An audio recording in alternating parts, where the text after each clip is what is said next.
Hello guys, this is Royer69501 and welcome to my channel. Well, the comic book that I'm gonna display was published back in 1993 and it was a two-part crossover story between two different companies. One of the companies was Valiant Comics and the other one was Dark Horse. So the name of the characters of this crossover is Magnus Robofighter and Nexus. Maybe some of you remember when this was published. Here's issue number 1. And here's issue number 2. So I'm going to show you some pages on the inside. I'll show you the first page here. You know, real clean art, few lines.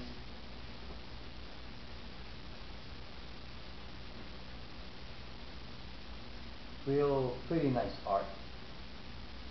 And also the Magnus Robofighter, every time that I see him, it always reminds me of Buck Rogers. No, it's not not Buck Rogers. Flash Gordon. That black and white TV show. Look, over here. Looks like Flash Gordon. Even have the same haircut.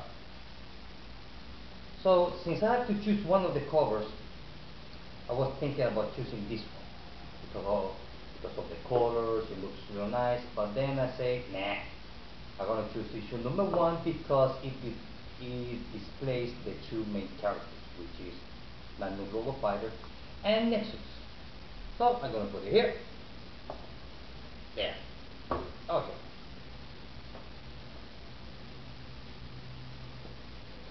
It has some pretty good, you know.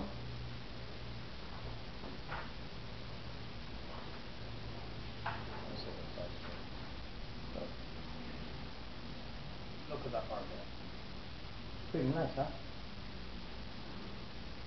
So I'm gonna put it here. So this video is I'm gonna give you my thoughts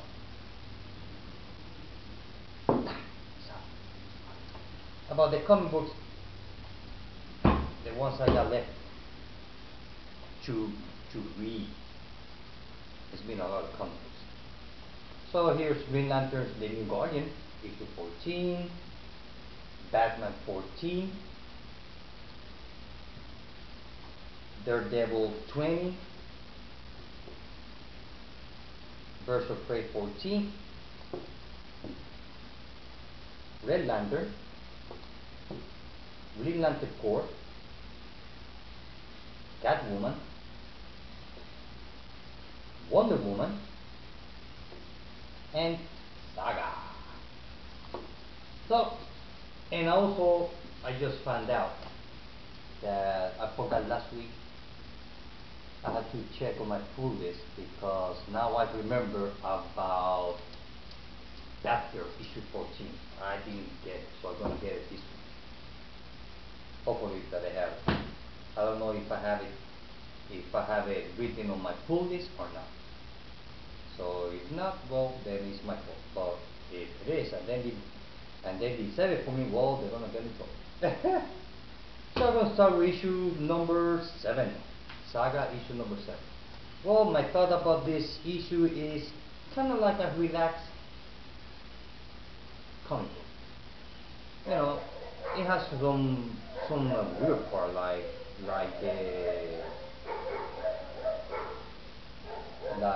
some giant guy make it. Those are my neighbors though. So this issue was kinda relaxing, you know, kinda chilling. Nothing much. It was kinda like relaxed. So it was good. I gave it 4 out of 5. So the next one is issue 14 of Wonder Woman. Now Wonder Woman here. Now I like the art of Tony Atkins. Is Tony Atkins or Tony Atkins? I think it's Tony Atkins. If not, if I pronounce his name wrong, well, excuse me. Uh, it is a continuation of issue 13, as you can see here. And the art is good, the color is good. It has a lot of back and forth, back in time. She's still walking around. Uh, we get to see Orion from the New Gods, which that was good. I really like that. And I don't want to spoil anything here, but the story it was okay. I mean, I didn't find it so like some other stories. Basically, it's continuing the same storyline. So nothing more, nothing less, just kind of steady. So it was good. I will give it four, 4 out of 5. Next one is Catwoman issue 14. Now, this was good. Now, this was really good. We get to see the confrontation between Catwoman and the Joker. The Joker trying to convince Catwoman to become kind of like a bad guy. Because Catwoman, Catwoman right now, she's standing right on the line where at any given moment, when she feels like she can be a good guy or a bad guy. That's how flexible Catwoman is. I mean, she can be 1 minute good guy and the next she can be a bad guy. So there was a pretty good fight here. Also, I noticed that when she was changing clothes, she had like all her body was full like marks or tattoo of the Batman logo on all over her body. And I'm not gonna spoil it, but it was good. I really like issue 14. Really good. Really, really good. A lot better than issue 13. So if you're not reading Catwoman, read it because it's really good. It's really good. I will give it 4.5 out of 5 on Catwoman. Next one is Green Lantern Core. Love this cover. You gotta love this cover. Look at it. It's like one of those 1950 B space movies, kind of. It really reminds me of aliens. So the thing is, well, here it basically is about, well, what else? The Third Army creating or giving havoc all over the universe, and we get to see Guy Gardner fighting them with a team, which eventually Guy Gardner loses all his teammates, all of them. So he's the only sole survivor. The Guardians, so Guy Gardner escapes. He went back to some whatever their name is. So he has a confrontation with the Guardians. So after the brief confrontation that he has with them, Guy Gardner, that he's always arguing with everybody. So the Guardians punish him big time. At the end of this issue was so awesome, was so good.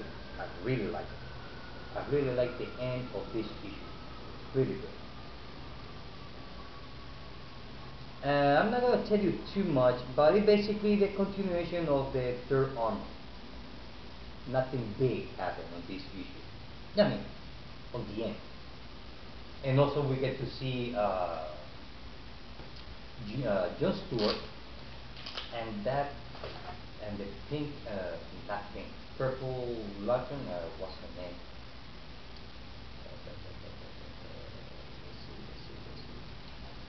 Ah, Fatali. Look at this part. Look at this part. Look at it. Check that out. so awesome. Now, I really like Fernando Pasarin. He's really good. I like his art. I really like it. And the colors, well, the colors done by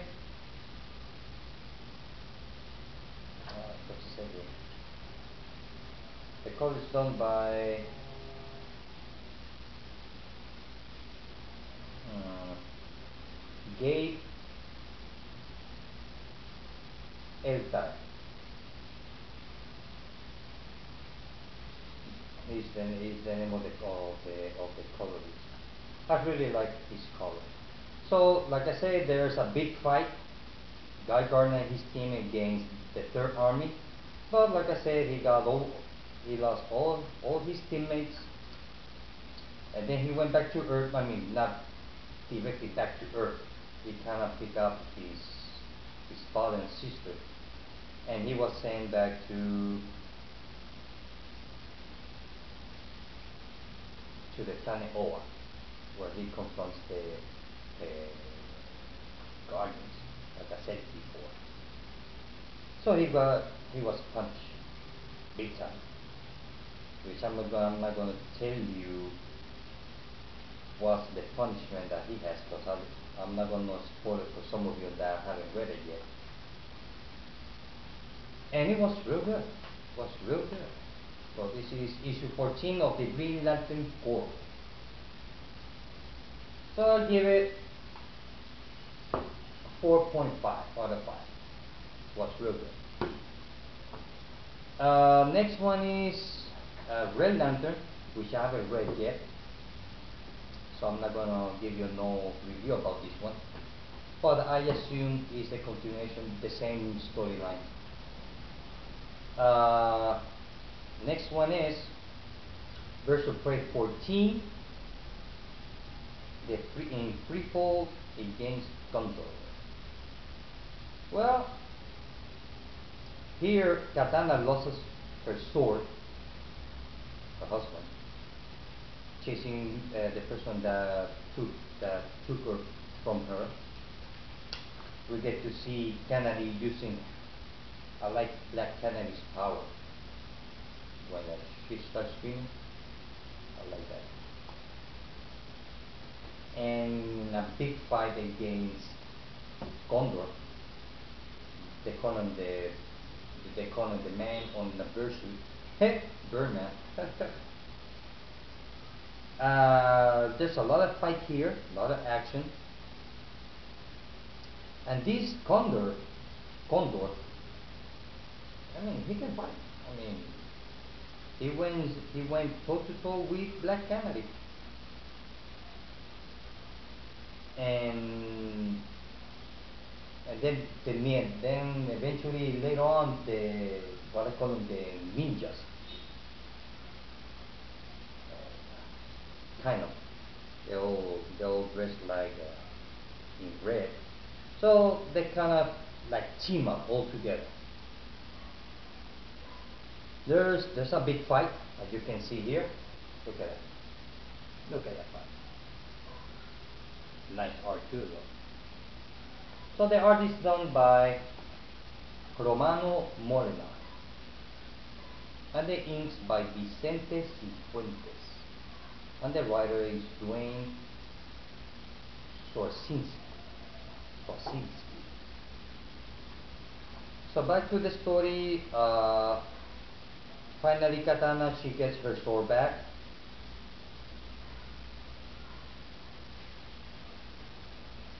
One of Black Canary, she gets knocked down by the Condor. Katana, she's not too happy about with Black Canary. So overall, it was okay. It's nothing to go overboard. It was okay. It was an okay issue. I can't complain. So issue 14 of Black Canary, Birds of Prey, I would give it at a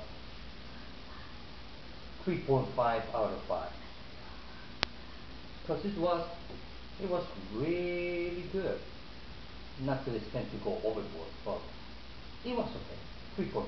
It was okay. The story starting, it hasn't, how can I say it? The story is been steady. So, and then I look it up. Here's Daredevil issue number 20. So I look it up. I tried to read it, but I could not understand what's going on. So what I'm gonna do is that I'm gonna read issue 18, 19, and then 20 to understand, because like I said before, it's kind of strange story. It's a strange story. At least for me, I find it strange to understand. This bad guy called Coyote that that he looks like you don't know what's real and what's not. I mean, I had to sit down and really read it. So I'm gonna reread issue 18 and 19 so to get my mind fresh, and then read issue 20. So I'm not gonna review this one. The next one is Batman issue 14. Now, this was good. Now, was very good. Very good. Good, good, good. I mean, it was awesome. I really like the death of a family storyline. It's so good. I really like it. I mean, if you're not reading Batman, get it. At least from issue 13 or issue 12. No, issue 12 or 13 or 13, get it. Because if you're not reading Batman, you're missing a good story. You're missing a good story. And forget about all the tie-ins, because all the tie-ins have a self-contained story that belongs to the death of a family, main storyline. They are kind of like side story from the main story, which starts here on Batman. It's not like regular crossover as we know before, that everything starts from issue one. They say Batman Part One, and then Detective Comics Part Two of the storyline.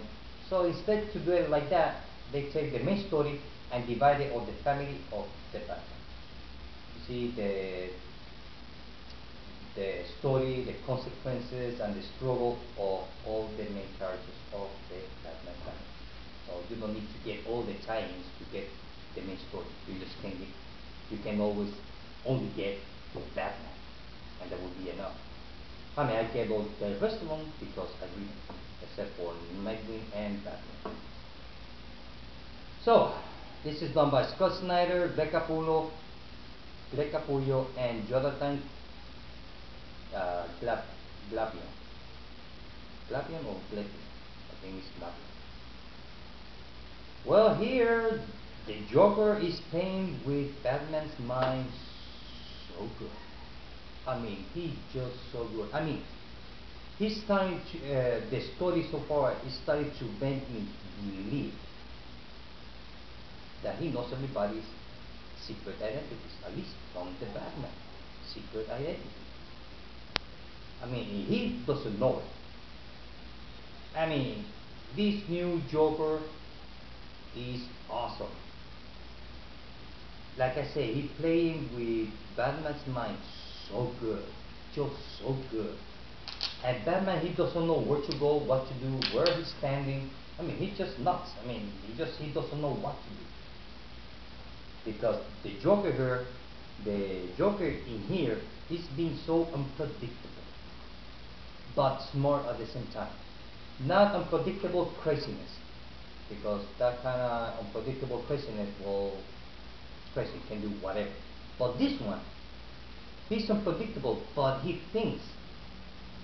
I mean, this Joker, he's a thinker. He's a thinker. So I like the part on the beginning. I just love it with Harley Quinn, because on issue, I think it was, don't know what's the backstory between Harley Quinn and the Joker. That he was trying to make Harley Quinn to do what he wants, but Harley Quinn decided not to, kind of like cut the face off. That's so here Batman finally escaped from the tank that makes the Joker what is for the skin and all that. He escaped and goes back to the Batcave, and then he realized that Alfred got kidnapped, and he knows why. He left. The Joker leaves a video, and he listens to it. He goes to James Gordon's house. They they talk, and then because here on this story, the Joker is starting to not commit, excuse me, oh, not commit, but he's going back like back in time, not in time, like he's going back to the places where he committed the first few crimes. So that's what he's doing. He's taking back Batman like in a memory lane.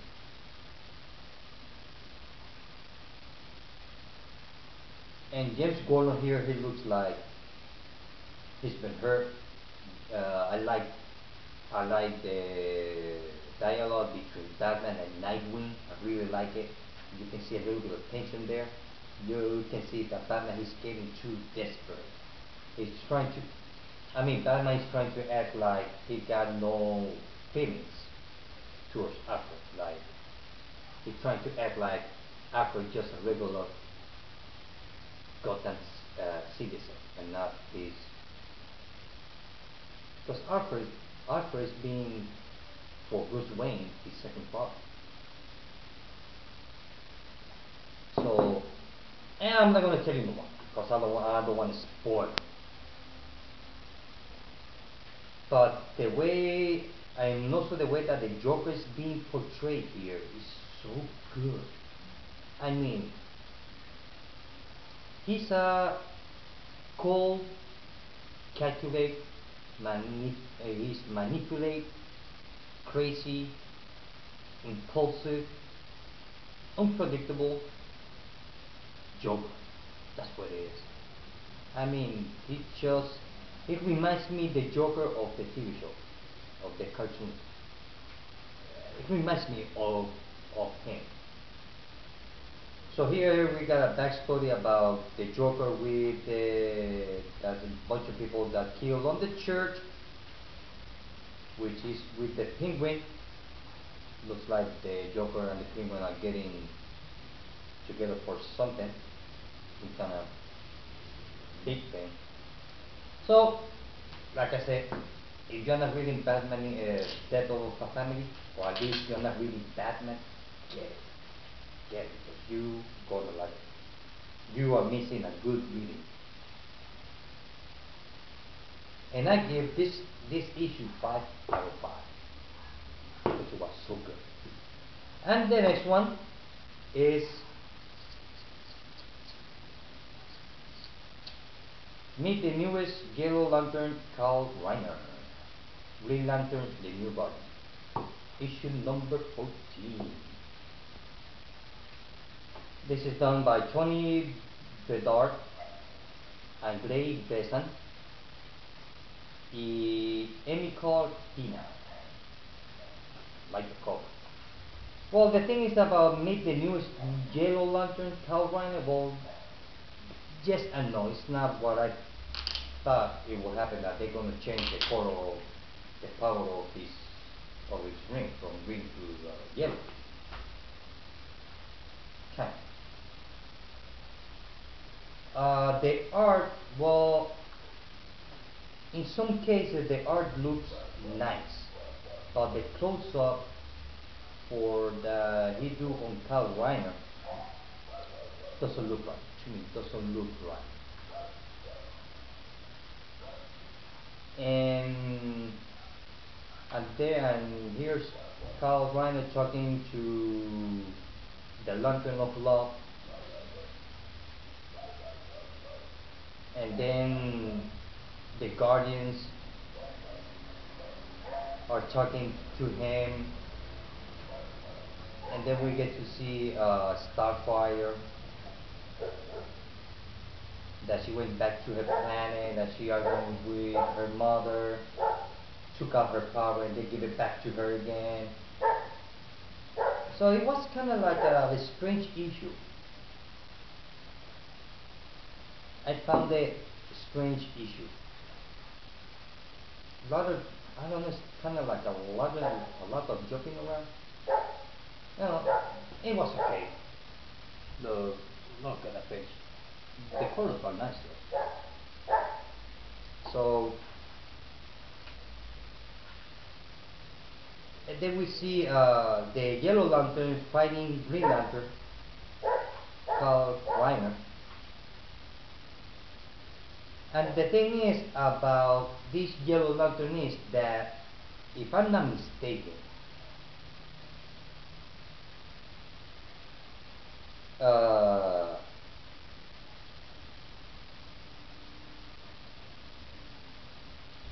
somehow in here we get to see that the reason why Carl Reiner turned into a Yellow Lantern is because he has to admit to himself that that, I mean, this is a spoiler, because I mean there's no other way to explain it without spoiling it. Well, sorry, I think this is going to be the first time I'm going to spoil something. Is that I've noticed that each color of the green represent of one color represent of emotion. So when Carl Reiner, he actually turned into a Yellow Lantern because he had to admit to himself that he was scared. That's how he turned yellow. And yellow on the universe means that you are scared. And that's how he fought and beat the Yellow Lantern. So he got, so far, that's a new ability that I didn't know that Carl Reiner has. So he's fighting the Yellow Lantern as a Yellow Lantern. And then the Lantern of Love shows up and make sure that everybody's pissed. He's pissed. To make peace, actually. And everybody's happy ever after. So the story himself on issue 14, it was kind of, it was strange. It's not like for issue 13. Issue 13 was a lot better. This one, it was okay. It was okay. The art, it was good, but just some part of the close-up that excuse me, some of the characters' faces, they look kind of weird. So, so overall, it was okay. I thought it would be a lot better, but at least they show me a new power that he can. So I give this 3 out of 5. It was okay. Well, guys, this is it. So my next video, I will give you my uh, my categories for the comic book from these past 2 weeks. So that's it, guys. So I hope that you like the video. See you next time. Bye.